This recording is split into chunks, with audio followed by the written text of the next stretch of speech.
it doesn't require classified. You don't have to have a classified document. It has to be national defense information, whatever that is. Mhm.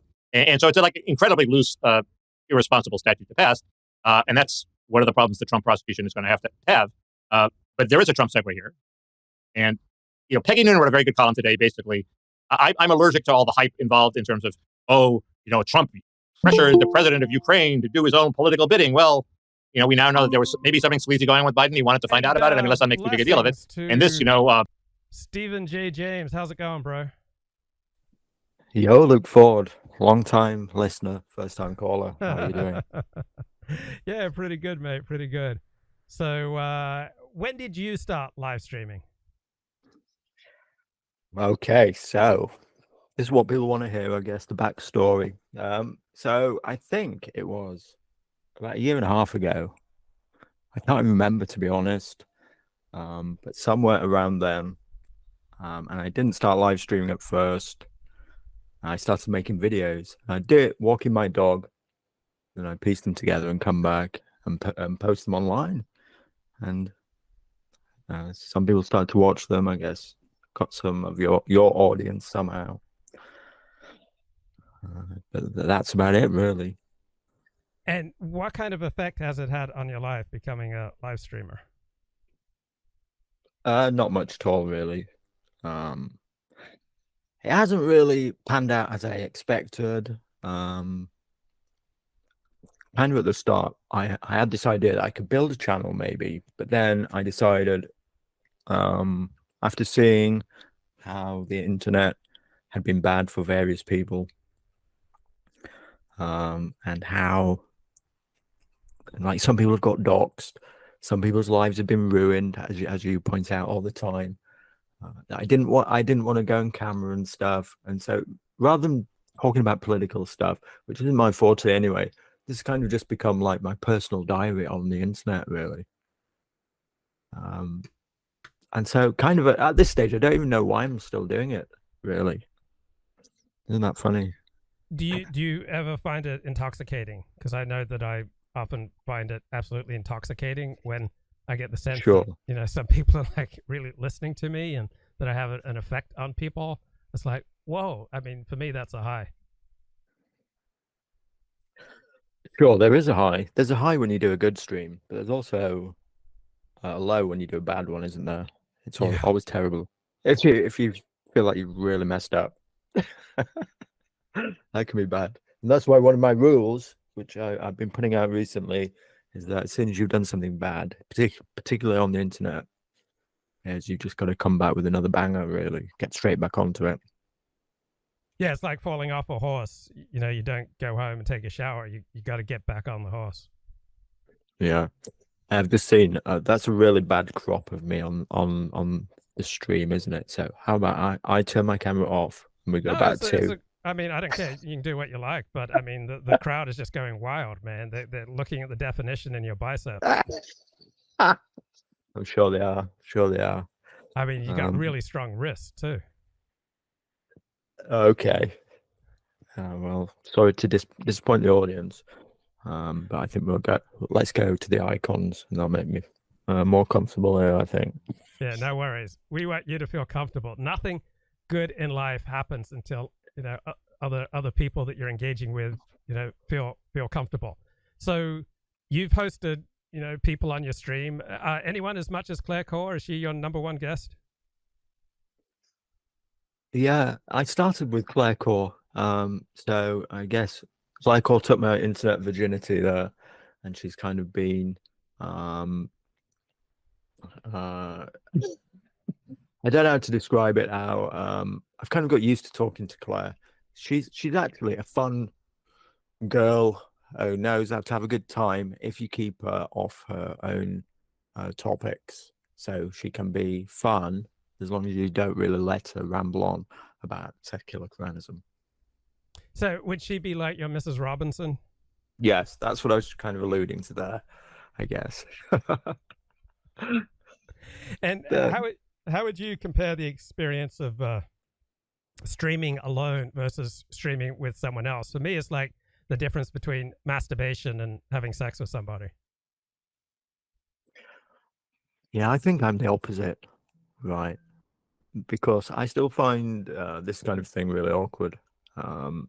Talking to other people on the internet, I've kind of got into this groove of just switching on my phone camera, and when I'm doing that, I'm really in the zone, and I can be super comfortable.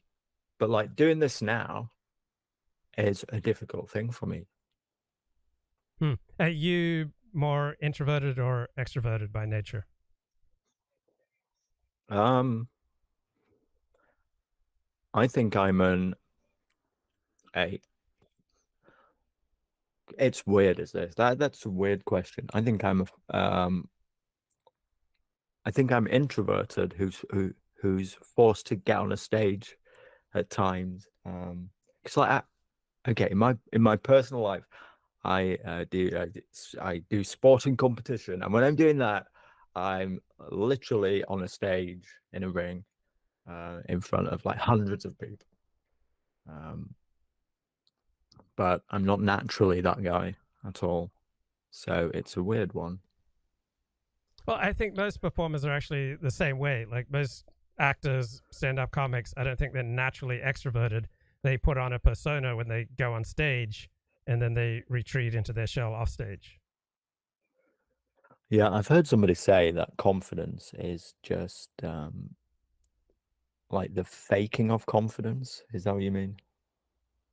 Well, it's the strapping on of a persona that is adaptive to the situation that you walk into. So people strap on a persona when they do a job interview, right? Mhm. You're not going to tell your potential employer what you're really like as an employee. Sure. I think familiarity is how you gain confidence, in my opinion. So essentially, I just haven't done much of this. I haven't talked to many people on the internet yet. In real life, I can be nervous about meeting somebody in a situation, but I can go there and I can do like the feigned confidence thing, and then I am confident about it thereafter. But situations like this, I just haven't done much.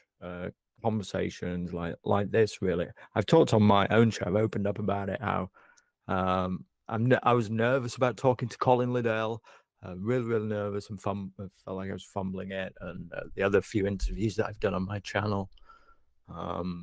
So does that get better over time? Were you like that at the start?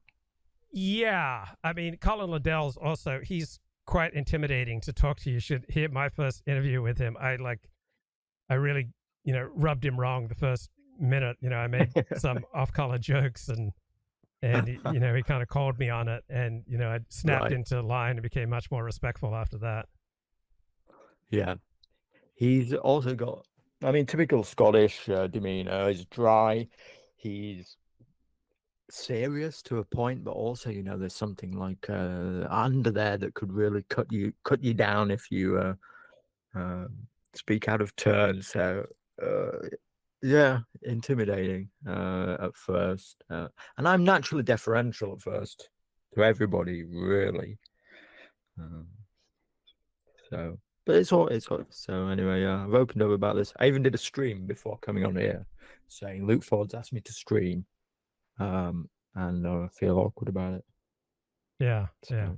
yeah. Have you told people in your real life about your online life? So there are a couple of people who know, and they, yeah, then they're not political though. So, they just don't care. So I think they watched this was say about 6 months or 8 months ago, when I'd be talking about topics that were really niche to do with the alt-right and things like that, the dissident right, and characters in it, which have been some of my most popular videos. So my most popular content has been when I've been making fun of the various broken and weird characters in the dissident right. I've had a go at them, made fun, made jokes. And so I think they tuned in at that time. And then they've just basically tuned out because they've not said anything in a long time. But certainly they know about it. Yeah. So Even my mum knows. And what does your mum think of Richard Spencer? So she wouldn't be able to name him if she saw a picture of him, I don't think. And They're just apolitical people. Yeah. How does your mum feel about me and grooming, me grooming you? So unfortunately, she wouldn't know you either if she saw you. So, so unless she's hiding something, from me. I mean, she never brought it up. She never brought up Richard Spencer. Like, these are the topics that I've talked about probably more frequently than others. So I think if she continues to watch, I'd be very surprised if she continued to watch my channel, even though she does know it.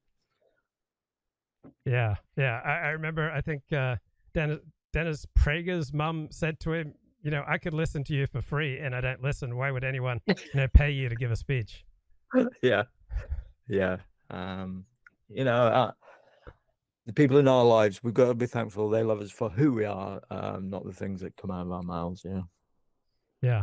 So I found, and I instinctively knew this before I even did it, when I started writing on the pornography industry, my website gained enormous attention. I have over 10,000 unique visitors a day, because I didn't really have much competition. For a long time, I was the only person blogging news on the porn industry on a daily basis. So too with the alt-right. If you bring anything to the table, you can garner comparatively a huge audience, because you're not really competing with anyone else. Because no one in polite society, nobody with anything to lose, is going to write on a regular basis about either the pornography industry or the alt-right.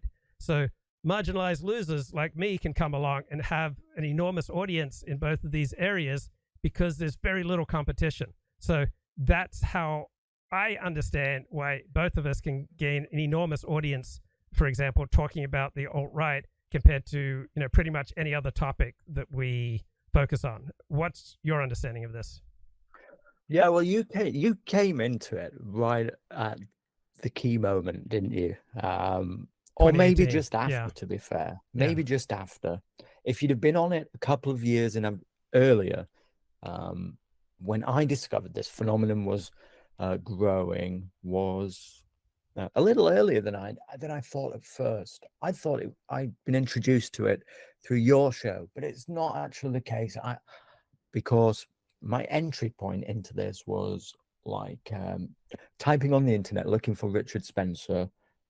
So I was already aware about Richard Spencer, and then I found you were covering Richard Spencer at the Michigan event, and you sat talking to Babylonian Hebrew back in the day. So you're not actually the guy who's groomed me into it. So I can let you off the hook for that. I came looking for this type of thing. I was already looking, and I found you. But so that was like 2018. That was like after the war ski thing with Richard Spencer. So if you'd been there a couple of years earlier, actually video blogging about the Trump phenomenon. Well, actually, I did start in 2015. I did my first live stream in 2015 with Vivian Veritas and her sister. Okay. And how did those go? I mean, did you get much they're traction? pretty good.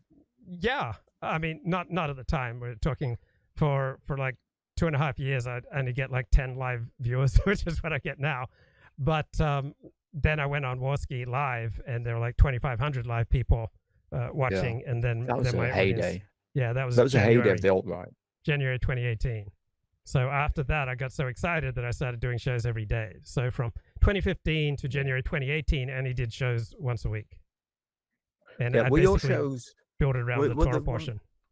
Were the ones before that, you said in 2015, were they like explicitly political, or were they like themed over the Torah stuff?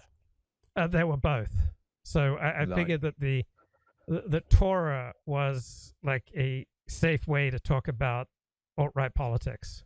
Like, you embrace the language of the Torah, wrap yourself in the mantle of the Torah, wash my soul in the well springs of Torah, and then I can, tackle and discuss topics that are, otherwise considered, too polluted for polite society. Yeah, it's a bit of a niche audience there, isn't it? Branding it as the Torah. Yes.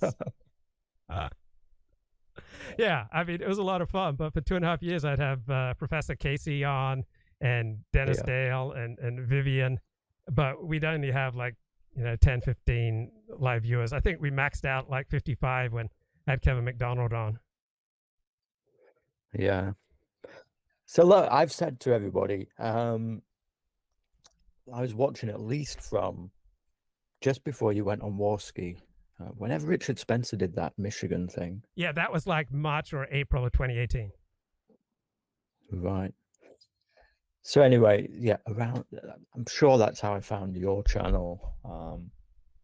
Yeah, so somewhere around them. And I've said that at that time, in those preceding or following months, you were doing some of the best interviews on the alt-right. You were interviewing everybody, including the man himself, Richard Spencer, multiple times, like for 3 hours at a time. So it's amazing that your show didn't grow to something much more. And I don't know what the reason is that you didn't end up like with over 1,000 views. Do you think it was your own self like sabotaging of it, or do you think something else stopped you from developing that? So I'd say, one, I didn't put enough attention to the technical quality of the show. So it wasn't until I think 2019 I went and got voice lessons. So prior to that, I had a monotone voice. It wasn't until like 2020 that I went out and spent $500 on an audio consultation. So somewhere around 2020, 2021, I finally got my audio quality figured out. I had to spend hundreds of dollars to consult with somebody. That helped. Then I was hitting my stride, but then the Coughness critique came out, and I embraced that with such enthusiasm. Oh yeah, that was it. That was it. You turned the audience off. I turned off my audience, and I turned off almost everybody that I co-hosted with, including me at the time, by the way. Yeah.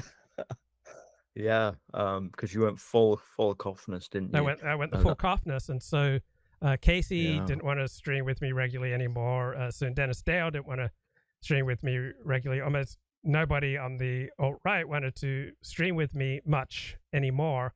And then in June of 2018, I remember that so much. Then in May of 2018, I lost Brundlefly. Like his wife said, you can't do this. So when those were great shows when I did them with Brundle. But once I lost Brundle, I lost Casey, I lost Dennis Dale, and I brought on board Kevin Michael Grace, who is a phenomenal streamer. But a lot of other people then dropped off. The group chat component of the show died largely when I brought on Kevin Michael Grace, and I deferred to him because he's a man of such enormous charisma and learning. He's just got such a force field about him, and so he wanted to do a structured show, didn't he? About news and punditry, and that worked for a long time. But that itself became stale. Yeah, there are advantages to a structured show, but there are also advantages to an unstructured show. So what happened was I lost most of the advantages of the unstructured show that I was doing. And it's not that, Kevin Michael Grace is the bad guy or he's the reason. There are all sorts of reasons that eliminated the gang that I was streaming with. And I am not someone who has a Kevin Michael Grace style force field of personality, or a Dennis Prager force field of personality, who can compel an audience on my own charisma alone. I can't do that. I need other people. Yeah, no, I agree entirely. So you cultivated one audience, and then you switched it up, and then you started to cultivate that audience, but the other one was alienated by that. And so there's been these multifactorial things. What I want to say is that if you think back to the start there, Luke, if you think back to the early initial days, like the Google Hangout days, nobody was complaining about the audio or the amateur content, were they? About the amateur nature of it. Everybody kind of just loved it and mucked in. Yeah. It's weird, isn't it? Yeah. I mean, if you've got compelling content, that tends to trump, every other possibility. And, I just had so many different people coming on the show from, we had this Arab guy, we had this the Iraqi guy. Iraqi guy. We had such, enormously wide. So we'd have like Jews talking to Nazis, almost every night. And so That was what was compelling. Yeah. That was what was compelling to me. Yeah. Listening. I wanted to know about this Jewish question. And just in my previous video before I came on here, Brundlefly cancelled me not to talk about the Jewish question. Okay, so let's tread carefully. But this was obviously like at the heart of the alt-right, wasn't it? Yeah. This was what Yes. everybody was talking about and debating on Warski. And on your show was the place where the Jews were there debating it out with like the Wignats, the hardest core ones. They come on your show and they battle it out. And although you would attempt to referee, I think, in a fair way, and sure, something like the Wignats their nose would be put out of joint or whatever, that they couldn't get away with maybe saying the harshest stuff. I can't remember if they were allowed to back then. Maybe you allowed them. I can't exactly remember, but everybody kind of appreciated the platform there where it would happen. And some people have said to me, look, the Jewish question was discussed on other shows such as Heel Turn far more openly than on Luke Ford's show. But I said, no, Luke Ford's show was a place where the Jews were talking about it with the Wignats, and it was being battled out. And so to me, it was a unique space, and I was interested in these ideas that were being thrown around at the heart of the alt-right. And I even remember back in the day, kind of a little after Duvid had come on your show, and a discussion between like Melky and Dennis Dale and Brundle, and there was like this discussion going on about a potential. It sounds so bizarre now looking back, but that there was like this potential in the air, that the alt-right could feel it, that there was this potential in the air, that the Jewish question was being raised to such a high point, and they were winning arguments so much that they were bringing a potential like negotiation with the Jews about. Do you remember that? Yes. Yeah. I mean, heady days from an alt-right perspective. When Feels so bizarre now looking back. I mean, so many people really believed that the alt-right had elected Donald Trump and essentially put a friend in the White House. Yeah. So how influential do you think it was? Whether he was a friend or not, how influential do you think the actual alt-right, like Richard Spencer seems to think that he still had a huge influence on bringing Trump to the White House, doesn't he? Yeah, he believes essentially he elected Donald Trump in 2016. Yeah. I would not say that. I don't think it was particularly influential. It was, for a time, an area filled with great jokes and some intellectual excitement. Hillary Clinton was worried enough to make that speech, though, wasn't she? Which utterly backfired. Yeah. She named the alt-right and then basket of deplorables, didn't she? And that guy famously during that speech yelled, just as she'd said it, Pepe. Yes. Yeah. So Colin Liddell makes this point that up until about 2015, the alt-right was primarily a written word movement. So it was much higher IQ prior to the alt-right primarily becoming a podcasting medium where you didn't need to read books to have the confidence to make podcasts and memes. So the average IQ of the alt-right audience seemed to decline from 115 say in 2015 to like 95 by 2018. So there was a substantial intellectual degradation in the alt-right, and simultaneously prior to Charlottesville, no one associated with the alt-right had killed anyone. Like you had white nationalists who killed anyone, but the alt-right was primarily, at least the popular understanding was like primarily a kind of a humor movement online, and no one was getting hurt and no one was getting killed. Then you had people associated with the alt-right who started massacring people, and that made it a lot more difficult for me to just treat it as a fun and intellectually exciting movement. It suddenly became a visceral threat to, among other institutions, synagogues. So even let's say the alt-right is right about certain things, but when people, let's say they're even right when they're, about certain things, when they go out and commit acts of terror, I can't discuss their assertions with absolute equanimity that I did in 2015 to 2018 once they start routinely slaughtering people. It just changes the whole environment in which you talk about things. Sure. No, I fully appreciated that. I really did. I'll get some pushback on this from some people who watch this. I do actually, just for my association with coming from, as I phrase this all the time to people. I say, like, I come from the kosher-approved Luke Fordersphere of the alt-right, and therefore, I'm like, I think of the phrase I use, I'm kosher certified. Probably not the right. Yeah, but it communicates something that I think most people can understand. Yeah, and so I have a mixture on my channel of Wignats who watch me, who are pretty hardcore, I think, and then people from your scene who are watching at the same time, and the ones who are the Wignats, they'll give me pushback and say, like the horrible things about it, but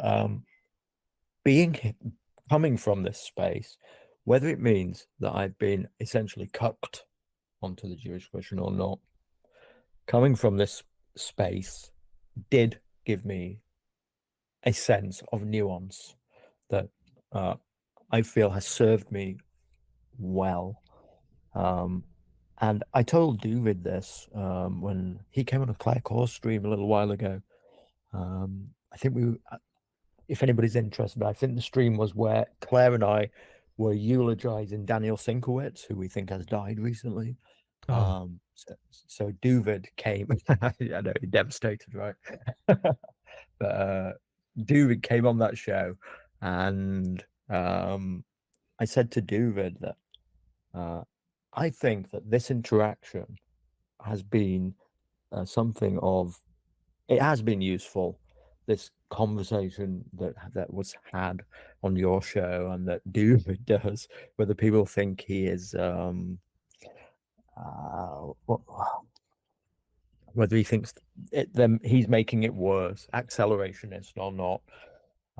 I know he gets that critique from the Jewish side, but I think this conversation has helped somebody like me, for instance, and to understand that at the very heart of it, even if premises about it are true, that it can be understood from the aspect of the fact that other groups do just act in their own interest, which is something that you make the point of all the time, and that you can understand this from a sense of groups acting in their own interest, and it's not necessarily the big bad wolf that it seems to be when it's presented in the framing of the alt-right and the conspiratorial side of it. Have I made any sense at all? Yeah, perfectly. That different groups have different interests, and so the interests of Jews and the interests of Arabs, clash, such as over the existence of the modern Jewish state. The interests of Christians, the interests of Jews, the interests of Muslims, and the interests of homosexuals, for example, frequently clash. To be, pro-homosexuality is essentially to be anti-Judaism and anti-Christianity, and to be pro-Christianity and pro-Judaism is to be anti-gay. Sure. And the problem with the alt-right is like that they can point at the problem, or what, I don't want to call it the problem. I don't mean it like that. I think the old Wignat 1.0 or white nationalism 1.0 framed it as the Jewish problem, didn't they? That was how, what was this guy? The guy who was the head of the Alliance, he used to do that radio show. William Luther Pierce. He used to do that radio show and name it the Jewish problem. Am I right about that? Yes. Yeah, and then kind of it was reframed the Jewish question. Basically, you're pointing.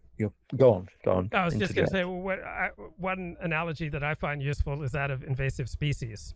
So eucalypti, for example, when they're transported to California or to other places in the world, are frequently an invasive species. They outcompete native plant life, and they suck up enormous amounts of water, and they can present a substantial fire hazard.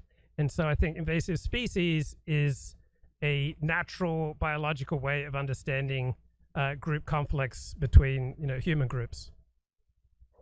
Yeah, I wouldn't want to go as far as to call Jews an invasive species. I did. I mean, I don't think I could get away with that in the United Kingdom anyway. So I'm going to pull back on that analogy. But well, basically, I failed Brundlefly anyway. I've come on here and I've started talking about the Jewish question. So I'm sorry, dude. You cancelled me against this, but I did it straight away. But basically, what I want to say is that I understand it from a competition perspective, and this tempers it really. It puts a nuanced perspective on it, and somebody like David and yourself and that help to humanize something which otherwise seems like a dark and dastardly plot against white people as framed by the alt-right. But when you look at it, it can just be seen as competition, and the onus really is upon us to perform better. Yeah, when another group perhaps excels you in some way, do you want to focus on blaming the other group, or do you want your group to lift its game? Yeah, exactly. And the alt-right, unfortunately, had too much emphasis upon pointing the finger and saying, even though it was reframed as the question. But I remember William Pierce used to, I admit it, listen to a few of those, and they've been passed around.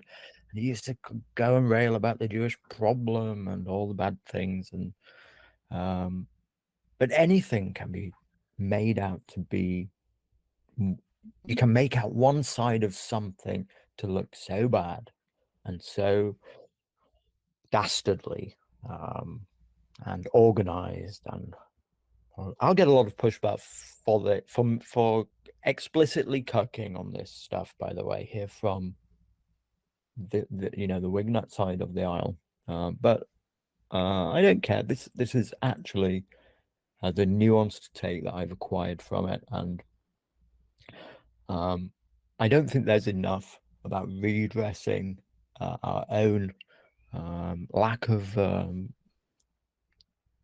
competitive abilities here. There's groups who are outcompeting us as white, straight, Christian men, and we're not doing a good enough job. And if we just competed, we'd be back in the race, really.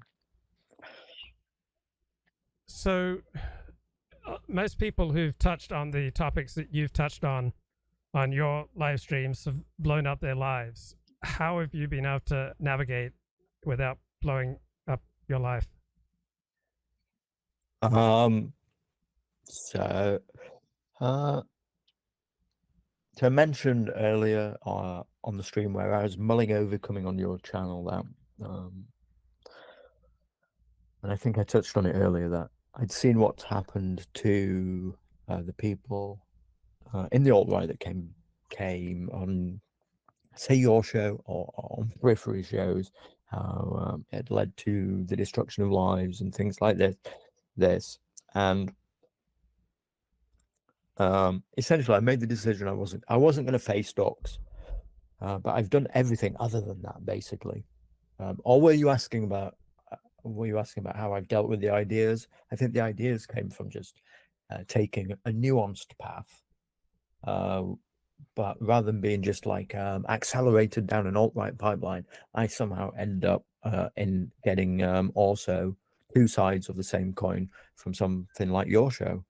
And so I didn't end up like radicalized into any of the other camps. I just found them annoying, just like thick-headed and really threatening. A lot of them, like the Wignatry side of it. So would you go to a march, for white rights? No. I wouldn't go to any protest on the street at all because I think, I'd be self-serving in that thing. I don't think anything good comes of that kind of thing. And I just think all you're doing is putting a target on your head, doing that kind of thing. So maybe that's just self-serving, but in every single instance, some of them have been absolute disasters. And I think it could have been known in hindsight, in foresight, that these things were set up to be disasters. Some people saw in advance that, like, Charlottesville had the potential to become a disaster, didn't they? Yes. Yeah. And then it's kind of stunning that so many people, including people with PhDs and very high status jobs, who did not see that. And they showed up to Charlottesville and they ruined their lives. Yeah. Now, in hindsight, nobody could have. Well, maybe I'm just contradicting myself here. I don't know. I was going to say nobody could have, in hindsight, known that a guy was going to mow down a bunch of people, whether it was accidental or. I tend to think he was a deeply autistic guy who got lost on the way out, panicked, hit the accelerator. There were people hitting the back of the car. Don't think it was, but however it turned out, history will remember it as a terrorist attack, however it went down. So I don't know if in foresight you could have expected that to happen, but God, certainly after that, you have to be aware that something like that could happen, and then the whole thing would be tarred with that, and you would, history would then be remembering that you were part of something like that. So there's an enormous Wignat audience out there that their needs are not getting met. That's why you can get an enormous audience. Kenneth Brown, Deep Left Jokel, knows this, and you've experienced this, and I've experienced this. When you touch on Wignat topics, there's an enormous audience of Wignats who are not getting their needs met online, and they will just flock to anything you produce. On the other hand, this tends to be a frequently low IQ, antisocial audience that is very dangerous to appeal to. So on the one hand, one can do non-Wignat streams with relatively low viewership numbers, or you can do streams that are very dangerous to your well-being but appeal to an enormous number of Wignats. So do you agree with this assessment? Yes, I do. I think the Wignat crowd, I'll get pushback for just speaking in what I guess must come across, and probably is intended to be condescending here. I think we are both speaking condescendingly about what we term Wignats, and I think that's fair to say because that's what we're intending to do. And I'll get pushback for it because some of these people see me as their own. I've never really existed in that camp, but the majority of them, Luke, hate me too. Anyway, but some of them feel like I should be more like them, and they'll say things to me, to that effect.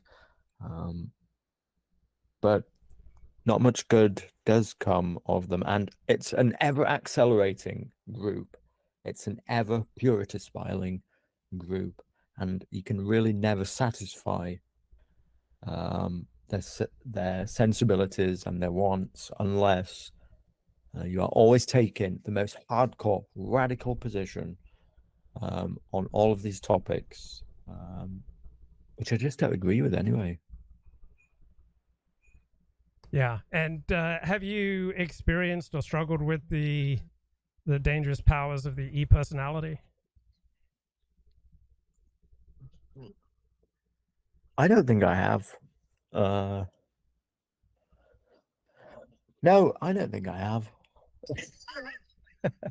Could that be a sign that I have? I don't know. What does that mean? Yeah. Well, let me spell out what it means. Go So ahead.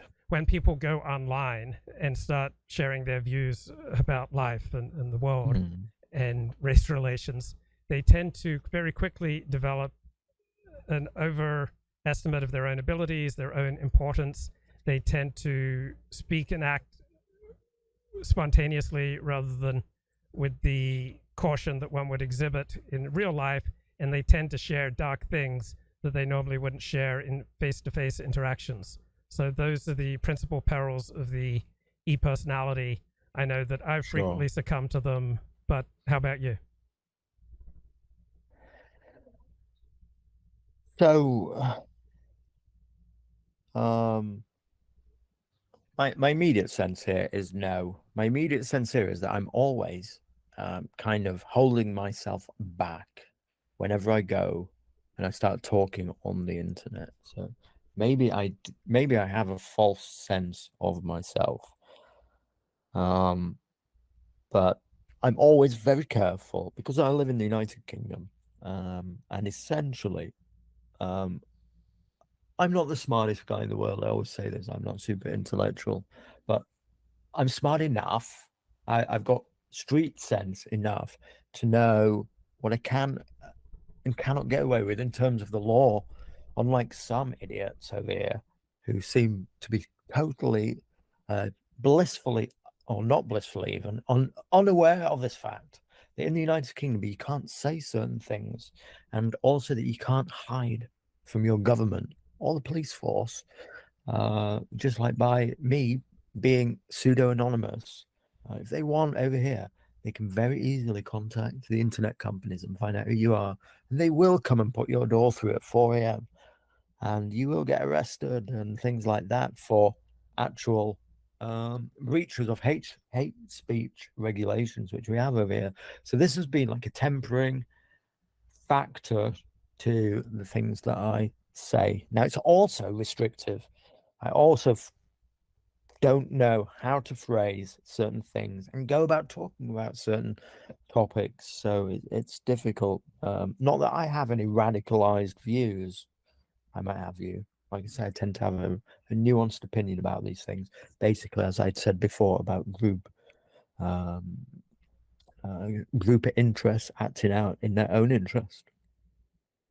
I don't know if I answered the question. Yeah. So here's something that I suffer from. I'm just curious if you struggle with the same thing. I kind of walk around in a stunned amazement that the world hasn't yet discovered how amazing I am. I walk around kind of stunned that I'm not at least a United States senator. I'm stunned that I don't have a nationally syndicated radio or TV show where I could be, bestowing my rules for life. Seriously? Seriously. I mean, I wish it wasn't true. I have such a. I'm just telling you about a feeling. Like when I rationally think about it, obviously. The thing is, though, Luke, you might not be far wrong because I've come on here and I've to your face, you've just got somebody on your show right now. To your face, who said like you could have done much better. So maybe just because saying things like that about yourself is generally considered to like be somebody whose ego is way out of line for their own stature. Maybe in your case, it actually is to some people, they are actually thinking correctly. So maybe in that case, it is a crying shame that you don't have a nationally syndicated radio show, and that's not thinking too much of yourself. But what about you? Do you walk around in stunned amazement that the world hasn't discovered yet what a genius you are? No, not particularly. Are you asking just about live streaming here? I'm just in general. I mean, I often think, oh man, what I've got to say is so funny or so piercing. There should be like a massive audience for this. But what about you? Probably the complete opposite, actually. I mean, I put myself down a lot. I'm self-denigrating to a point that people, I think, have noticed it. They have noticed it because they say it to me. Why are you putting yourself down or whatever? But I'm acutely aware of my own limits. In that I'm not an intellectual guy, so frequently in situations I know that I am outcompeted intellectually by others, and I'm frequently like worried that it'll stray into areas where I'll just look like a complete fool. And I don't know if this is partly ADHD or partly just being stupid. I call it just being stupid, but or partly like a entire history of engaging in combat sports. I'll be honest with you, I don't know if it's ADHD or taking part in combat sports that gives me this. But anyway, the top and bottom of it is that I walk around with kind of an inferiority complex rather than a superiority complex. Does that make sense? Yeah. I remember I was 40 years old and I was at a talk on a Friday night on a Shabbat from this woman who was a psychologist and something of a leader in Orthodox Judaism. And she gave a talk on marriage. And then after a talk, we were able to ask questions. And I raised my hand. I said, if you met someone who was 40 and a bachelor in Orthodox Jewish life, what would be your immediate instinctive reactions? And she said, I would expect that the person had a fear of success and a fear of failure. So a fear of getting married, completing the deal, and also a disabling fear of not getting married. And either way, the fears were disabling the person's life. So are your fears disabling your life? Yeah, they do, I guess. I guess that's true. Like in many ways, if I hadn't developed some strategies, whether they're good or bad, like I was able to put together my rules recently and do a video on each one of them. These are my strategies that I've cobbled together to get through essentially being an ADHD person, as I put it, and to go back in the world like with this sense of myself as being like intellectually inferior. If I hadn't have cobbled together various strategies or like this, they would be disabling. And so, like for instance, I would not have come on your show probably, say a year ago, because like the expectation, the thought of how it would have gone would have prevented me from doing it. But one of the strategies I have is sometimes you just like have to jump in at the deep end, and really I should have done it before now. I shouldn't have put it off last week. I should have just done it. But I did it this week anyway. But this is like an example of how it could be disabling, because a while ago I just wouldn't have done it at all. How does the world of counseling and psychotherapy go over among your friends? I've never really talked about it to anybody. If you told your friends that you're in counseling, that you thought you had this or they'd that, laugh. They'd laugh. If you told your mom you're in counseling because you thought you had a fear of success, she'd be horrified. Yeah, she probably would. She'd think that I was close to being put in a nut house or something. There really is no culture of psychotherapy over here like there is in the extent that there is in America. And what if you're about to compete in some kind of fighting contest or mixed martial arts contest, and you shared with your opponent some of the insights that you just gained from your counselor? Oh boy, yeah. Yeah, I wouldn't do that. Yeah, one of the problems is at some point this internet presence and my actual like I've said, I compete in sports, in the contact sport. At some point, this world and that world are gonna get combined, and I know it. And I kind of just I've been hoping that I can basically get over my sporting days before I end up getting doxxed and identified as that guy. So I take it that you've never had your potential ADHD examined by a psychiatric professional? As I was diagnosed as a kid, and so I had some of that, but it was through school, and so never in adult life.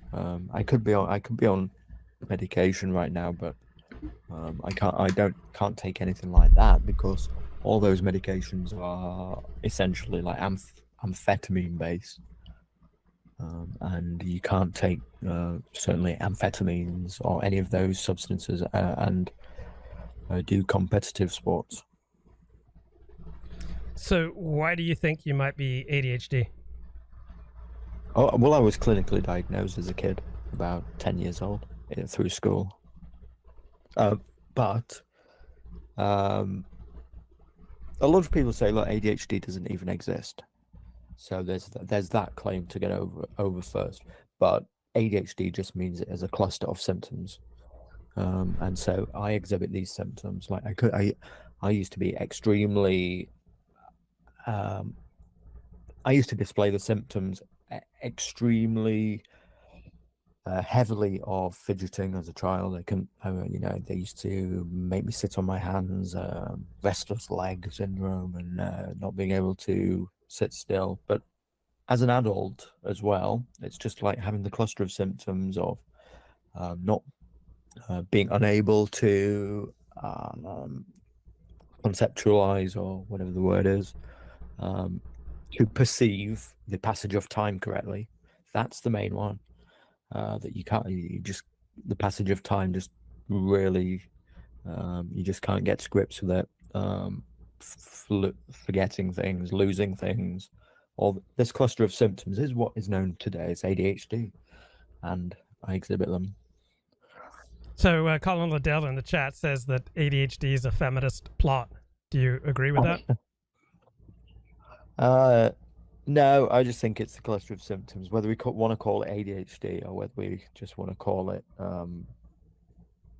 being whatever it is, I'm open to it just being a case of being low IQ idiocy. Maybe years ago it just used to be called idiocy, didn't it? Or being a moron or something like that. But today, this group of symptoms is called ADHD.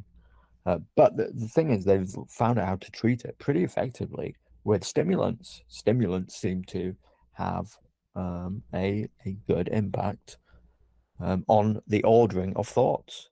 It allows ADHD people to not be so scatterbrained. So how did it affect the quality of your life going on ADHD medication and then going off ADHD medication? So I was a child, and I only took some medication for a very short amount of time. So effectively, I've been an unmedicated ADHD patient for all the rest and most of my life. Certainly, entirely as an adult. I'm off my meds, Luke. And what would have to happen for you to think that you had a problem that was beyond your control and you needed to go back on your meds? I would never, actually. So, I mean, unless I became, unable to function in the world, which I can't foresee happening. I'm able to function as a person in the world. I'm not in danger of like forgetting to change my underpants or being unable to drive a car or anything like that. It's not that bad. So I would never do it because I've also imbued this personality of being what I call straight edge, of living drug free and alcohol free, which is something you can identify with, can't you? Yes. And what about? Go ahead. The reason you won't have, unless I'm mistaken, like a glass of wine at a Shabbat dinner or something, is because you have this. You consider yourself teetotal, don't you? Yeah, and also I'm aware that I have a lot of self-destructive compulsive, perhaps addictive tendencies, and so there are certain things that I shy away from in case I enjoy them too much. Sure. Have you ever drunk? Yeah, I'll have a mouthful of wine at a kiddush. It's a Jewish religious ceremony, but I never Yeah. drink for pleasure. Okay, yeah. So I Or don't take enjoy. drugs. Yeah, or never taken drugs ever. How about drugs? Have you played around with drugs? No, not at all. Mainly because I do competitive sports, and in and out of competition, you are drug tested, and particularly around the time of competition, it's such a huge list of medications that you can't take.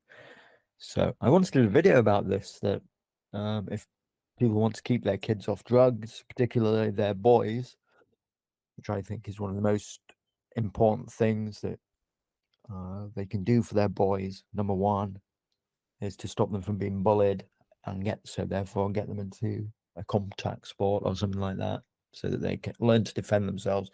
But two, to keep them off drugs, getting them into a competitive sport or a team sport where there's some kind of regular drug testing circuit. Some people find this shocking or whatever, but it's a part of competitive sports that keeps your kids off of drugs. It certainly did for me. Now, it meant that I lost a lot of my friend groups. Like, I just wouldn't even be around somebody who was ever smoking weed or something like that. Terrified that I could like inhale it and then it end up showing on a drug test. And so, yeah, I kind of departed from a lot of my friends, but that was probably for a good thing. That probably did me no harm. And people who won't participate in circle jerks also depart from a lot of their friends. Do you have a position on circle jerks? I get it. Yes, I'm anti circle jerking, so I'm not into that. Did that alienate you from your classmates? There was a gay kid in my class actually, but I didn't. I don't think that this is another topic I brought up. I don't think Zoomers are as gay as what people make out. I think the world looks a lot. I think people see it through a lens that's not necessarily true, because certainly, like there was like one gay kid in my class at school, and he was bullied for it, and everybody else kind of had the opinion, which seems to be like the traditional approach.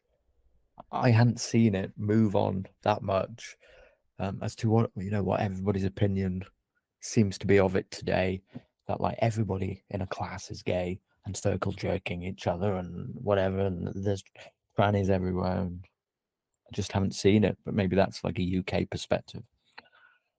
What about the people that you compete with? Is there a high percentage of gays? No, not at all. So yeah, I would say one at the most.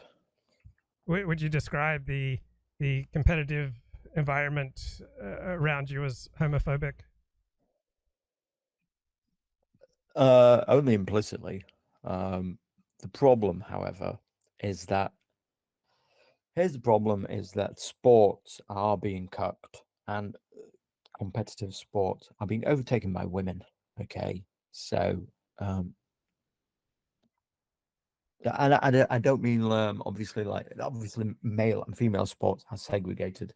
I mean all the periphery of it, the organizing, the running of like councils and associations of sports and things, and certainly the Team GB, which is part of like the Great British Sporting for the Olympics and things like that, and the anti-doping scene, and all these councils and associations are becoming heavily feminized and run by women and and black people.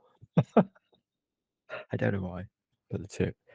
So they're becoming very cucked, and therefore there is the opening of I can see in professional sports, in organized sports, that they are fully embracing like the gay pride thing at the moment.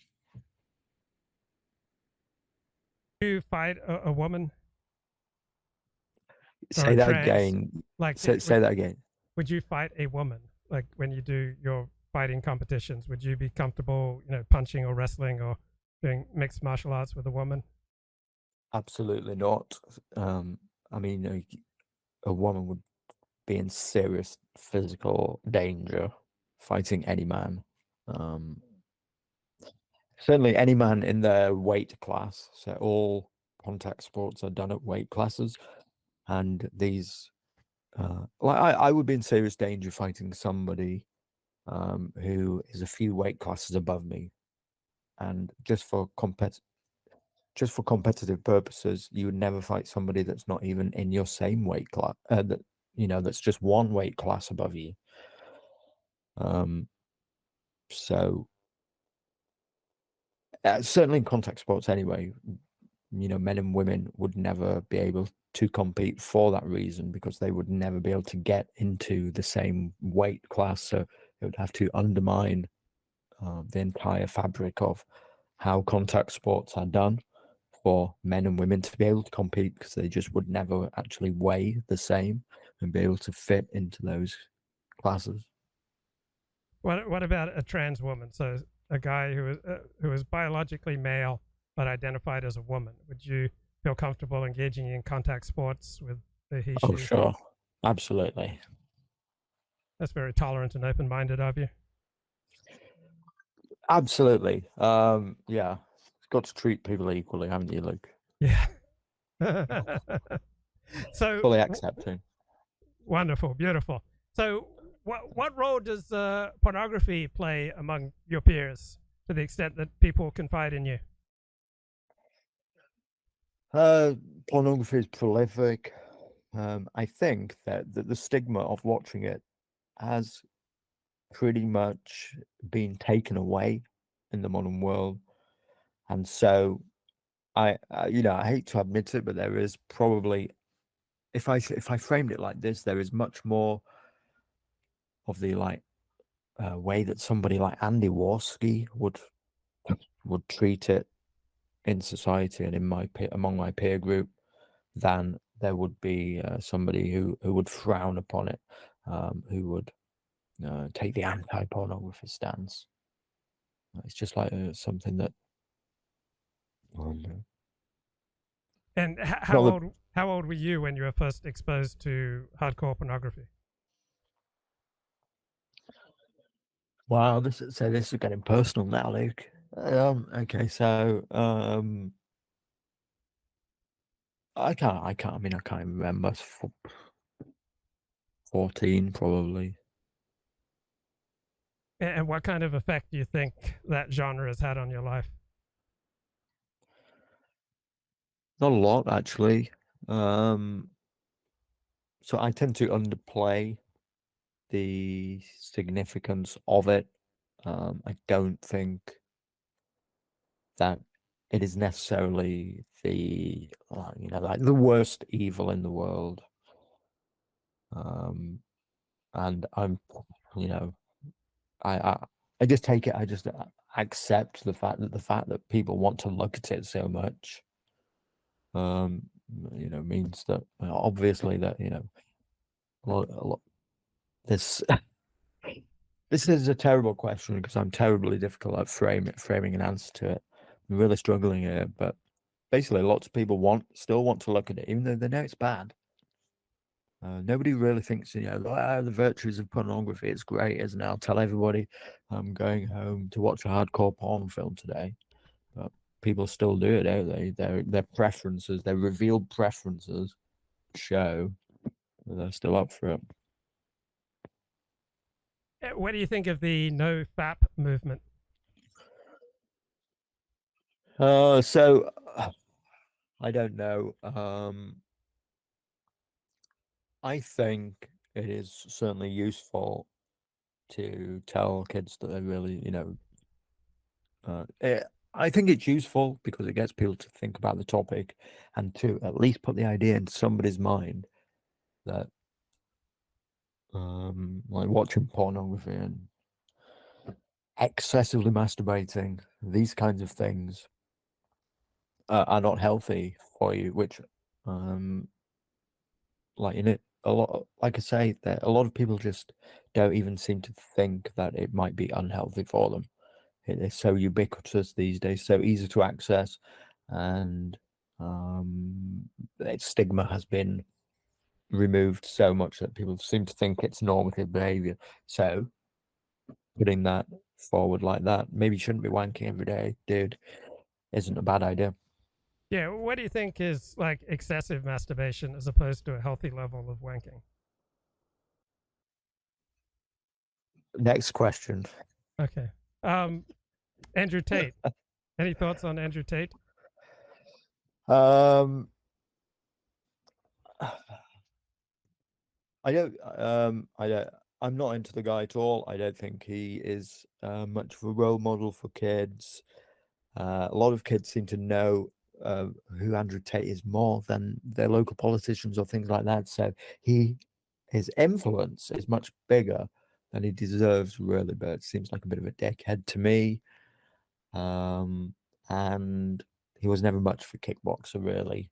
To be fair, I think his professional record started on 2 defeats, so it's certainly blown that up beyond what he deserves in terms of reputation. What about you? What do you think of Yeah, Andrew I Tate? just find him so repulsive that It's his influence among young people that's surprising. yeah. Well, it's surprising in the sense that Alex Jones is influential among some people. Like I'm sure they're both influential among a subset of morons. Yeah, I think there was a survey done though, just of like high school kids, high school boys, and something like 70% knew who Andrew Tate was, but none of them could name the prime minister or something like that, or far less could name the prime minister, but they knew who Andrew Tate was. And how much attention have you paid to Millennial Woes? So Millennial Woes, certainly some, because his millennial is such a big fixture on the alt-right, isn't it? Yeah. So he's somebody else who walked into like a goose that lays a golden egg there, and his own way of being is very disabling because he doesn't seem to realize like what a golden goose that thing is, and he can't seem to use it as a springboard to better things. That's the only thing he can do. He's got it, and the golden goose lays the golden eggs 30 times in December, and then that's it for another year. But it is what it is. It's a fixture on the alt-right, and every year everybody gets together. So I watch those, most of them.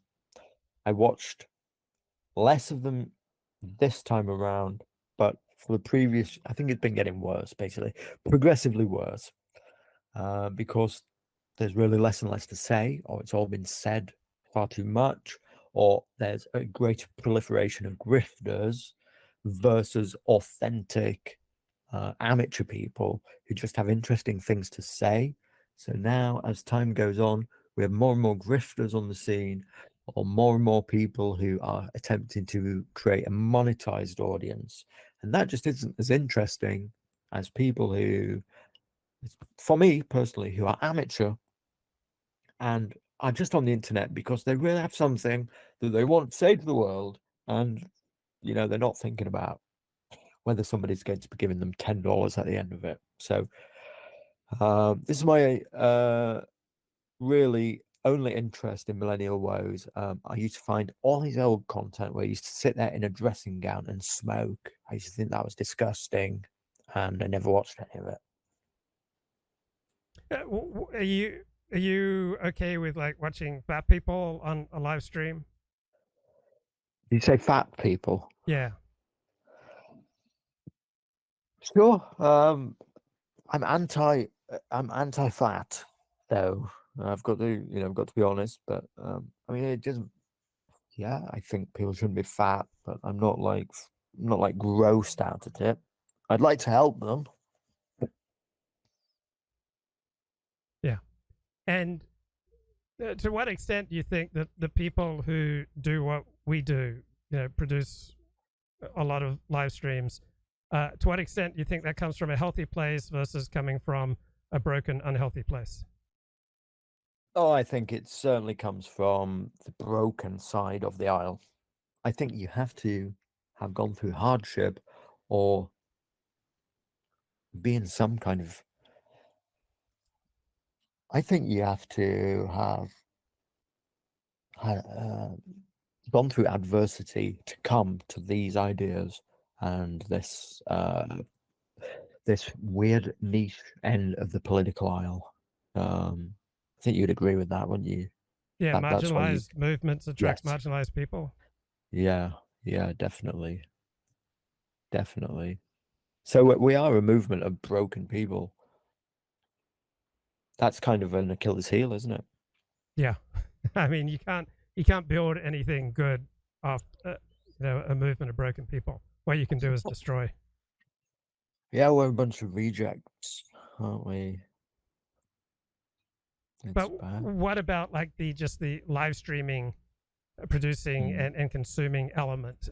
To what extent does live streaming, forget political ideology of whatever political stripe, come from a broken versus a healthy place? So I'm thinking particularly of the political type probably comes from the broken sense. I mean, there's many functional people who do live streaming. There's many functional people who've turned their hand to video media. In many ways, I asked the question of myself: should I have just started like a fitness channel? And I'm not sure that doing a fitness channel would mean that would come to a broken place.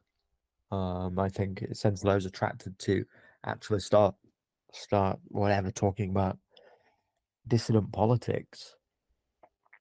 Probably because of those aspects of myself, rather than if I'd have been,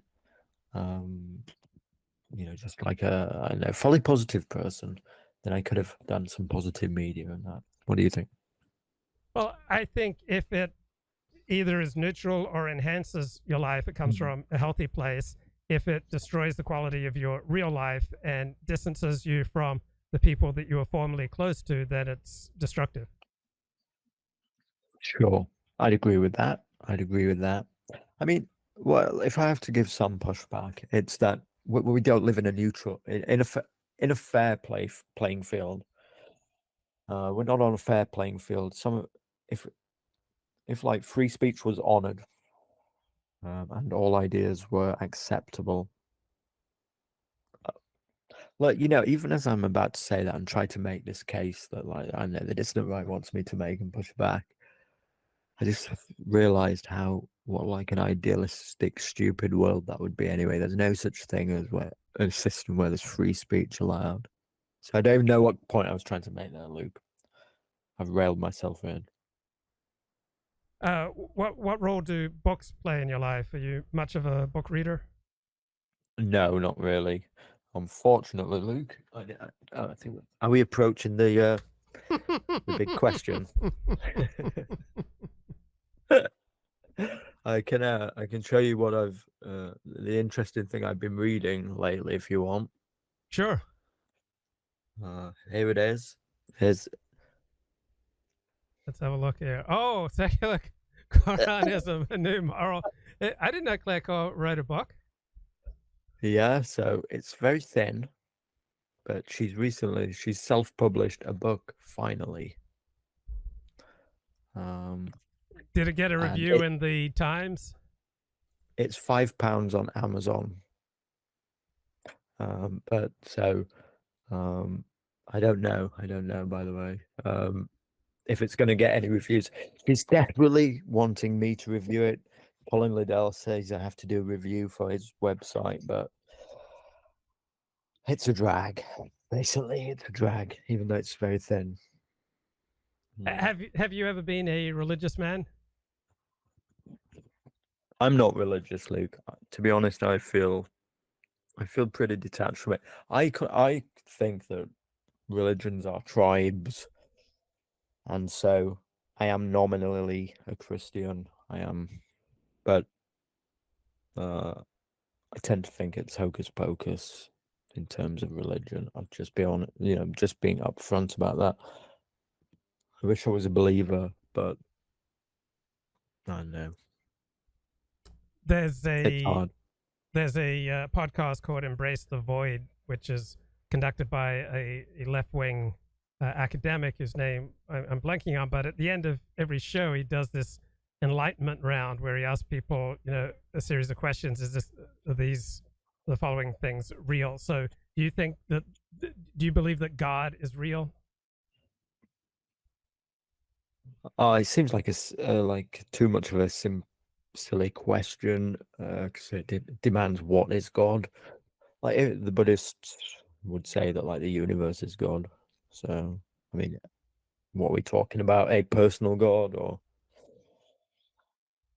Yeah, so you live in a nominally Christian country, so to the extent that people are religious, traditionally in Great Britain they've been Christian. So a God of the Christian conception, is that a real thing? I tend to think that the Bible is man's attempt to put these ideas into words that make sense, but I tend to think that these are man's interpretations of what seems like a massive cosmic question of where did we come from, and still really nobody has a good answer to, but an anthropomorphized guy giving commandments or shooting out lightning bolts just seems utterly absurd to me. Okay, so if I had to put you into a dichotomy, I'd put you down as a no. Okay. What about justice? Do you think justice is something that's real, that we should be striving towards, or is it just entirely subjective? I think justice is whoa, these are difficult questions. I don't know the answer to that. I don't know how to answer it. I think it's probably subjective. Free will. Is free will real?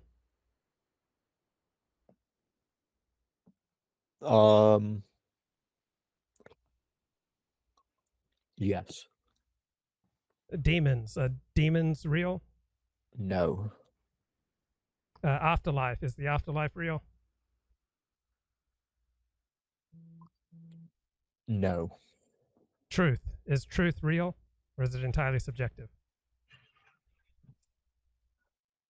Truth is real. Beauty. Is beauty real? Yes. And hope. Is hope real, or is it just a fantasy? Well, I mean, for the last three here, I could have said you're asking if like abstract concepts are real, which seems to undermine the premise. But yes, hope is real. Would you describe yourself as having a strong, medium, or weak in-group identity?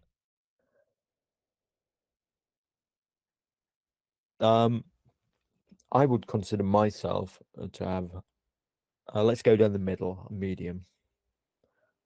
And as your in-group identity is waxed or waned, you notice that it's accompanied by changing perspectives and feelings about out-groups. Yes. Right. The stronger one's in-group identity, right? It's almost always inevitably accompanied by increasingly negative feelings about outgroups?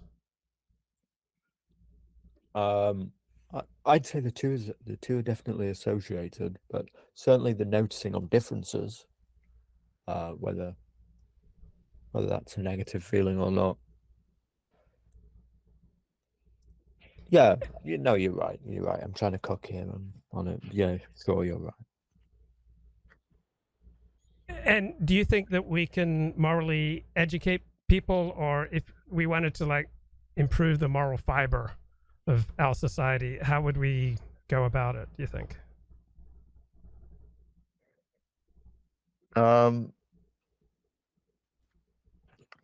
Ask me that question again, please. Sorry. How could we improve the moral fiber of society? How could we improve the moral character of individuals?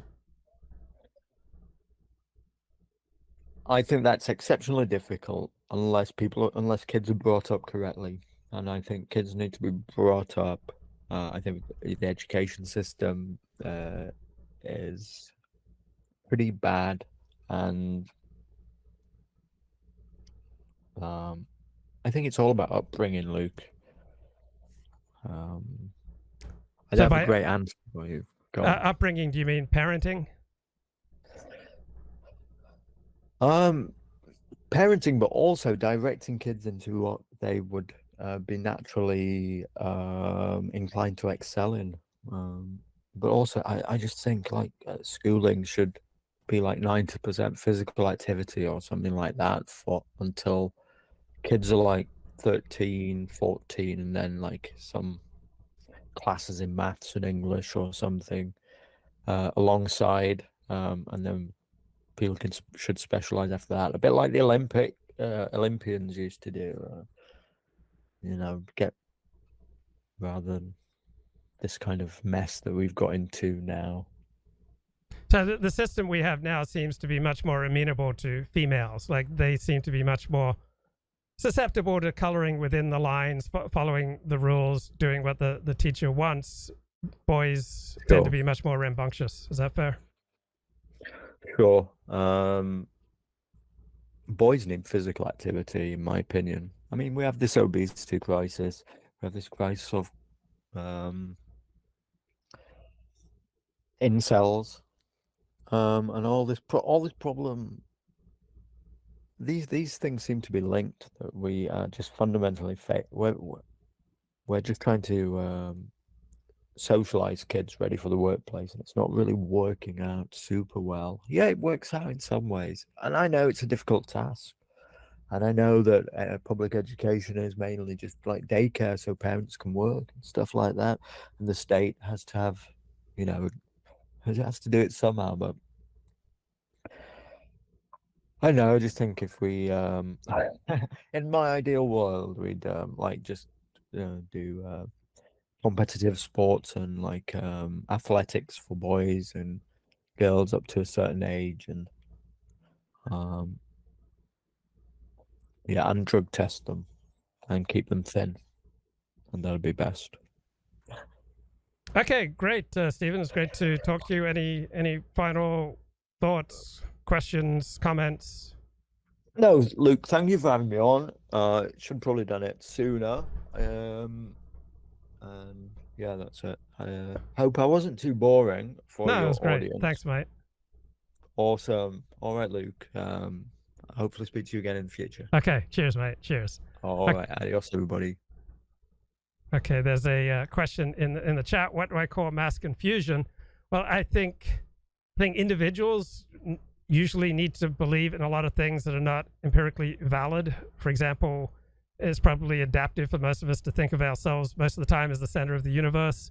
So I think both individuals and societies need a certain level of delusion, but there's a level of delusion that's adaptive, and then there's a level of delusion that's maladaptive. So I wouldn't say that, all delusions are maladaptive. I'd say it is complex. It wasn't a question, it was a joke. Okay, I took it seriously. That's the thing, when you're doing a live stream, so much of my cognitive processing power is occupied by, say, monitoring audio levels. audio quality above and beyond everything else, then thinking about what I want to say next, questions I want to ask, how things are going on with a guest, what the audience is saying, and there are so many things competing for my cognitive power that there's not a lot of room left for understanding when people are being ironic.